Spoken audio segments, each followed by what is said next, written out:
मायके से कभी भी ये 5 वस्तुएं अपने ससुराल में लेकर के नहीं आना चाहिए। देखो कुछ बेटियां ऐसी होती है, कुछ नारियों के स्वभाव में होता है, जब ससुराल से मायके जाती तो बिल्कुल एक बैग लेकर के जाती है, और जब ससुराल आती है, मायके से ससुराल वापस आती है तो 2-4 थैला लेकर के भर के आ जाती है। देखो मैं आपकी बुराई नहीं कर रही हूँ। आप अगर मायके से सामान अपने ससुराल में लाती हैं तो बिल्कुल लाइए। आपके माता पिता ने जो दिया, जो आपका मन हो, अवश्य लेकर के आइएगा।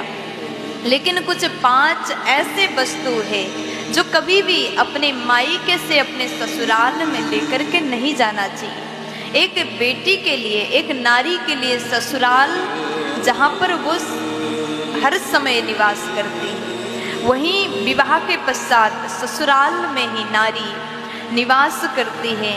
वहीं नए नए रिश्ते बन जाते हैं। जो रिश्ता नया बन जाता है ना, उसको चलाने के लिए बहुत सोच समझ करके चलना पड़ता है। देखो आप इस बात को बड़े अच्छे से जानते हैं, आप लोग अनुभवी हैं। आप अपने मायके में कभी भी परिवार के साथ में झगड़ा हो जाए, आपने क्रोध में अपने माँ को कुछ कह दिया, क्रोध में अपने पिता को कुछ कह दिया, क्रोध में भाई बहन को कुछ कह दिया, लड़ाई हो गया, झगड़ा हो गया, 2-3 घंटे आप बात नहीं करते, लेकिन उस बात को लेकर के आप हमेशा दुखी नहीं होते। 2-3 घंटे बात ना हो, फिर बाद में बातचीत प्रारंभ हो जाता है। किसी को भी लेकर के आपके मन में खटास नहीं रहता। आप ये सोचते हैं कि हमारे माताजी हैं, पिताजी हैं, कोई बात नहीं। आप झगड़े को भुला देते हैं और फिर से उस रिश्ता को बड़े अच्छे से आगे बढ़ाते हैं। झगड़े भी हो जाए लेकिन रिश्ते खराब मायके में नहीं होते, लेकिन ससुराल में अंतर है। आप ससुराल में गए, आपने क्रोध में किसी को कुछ कह दिया तो कहेंगे कि इसका संस्कार कैसा है, पक्का माँ ने अच्छा संस्कार नहीं दिया होगा, इसके पिता ने इसको अच्छा संस्कार नहीं दिया होगा।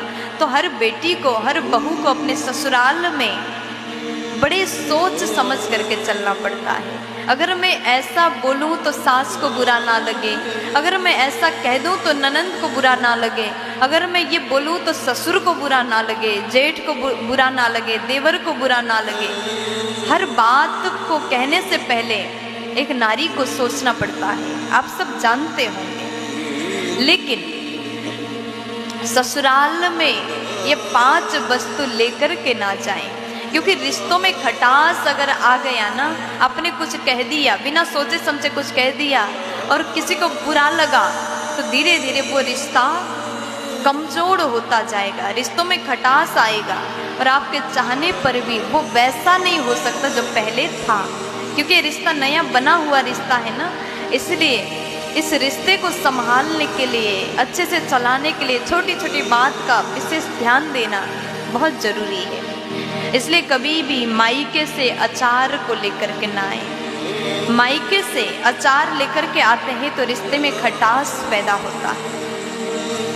आपके लिए आपके ससुराल पक्ष ने कुछ सोच लिया, उन्होंने सोचा कि ये बहू अच्छी नहीं है, तो उस सोच को आप चाहे कुछ भी कर लीजिए, उस सोच को बदल नहीं सकते। आप अच्छा करते हैं तो खुश हो जाएंगे, लेकिन आपके कुछ कार्य को देख करके ससुराल पक्ष के किसी के भी मन में गलत भावना आ गया, रिश्तों में खटास आ गया, आप चाहे कितना अच्छे बन जाइए, उनके भीतर से वो खटास मिटने वाला नहीं है। इसलिए अचार को लेकर के मत जाइए, नमक को भी लेकर के नहीं जाना चाहिए, ससुराल में मायके से चूल्हा लेकर के भी नहीं जाना चाहिए, और सुई लेकर के भी नहीं जाना चाहिए, और आटा चलने वाला छलनी लेकर के भी नहीं जाना चाहिए। 5 बातों का आप सब विशेष ध्यान रखिएगा, प्यार से बोल दीजिए।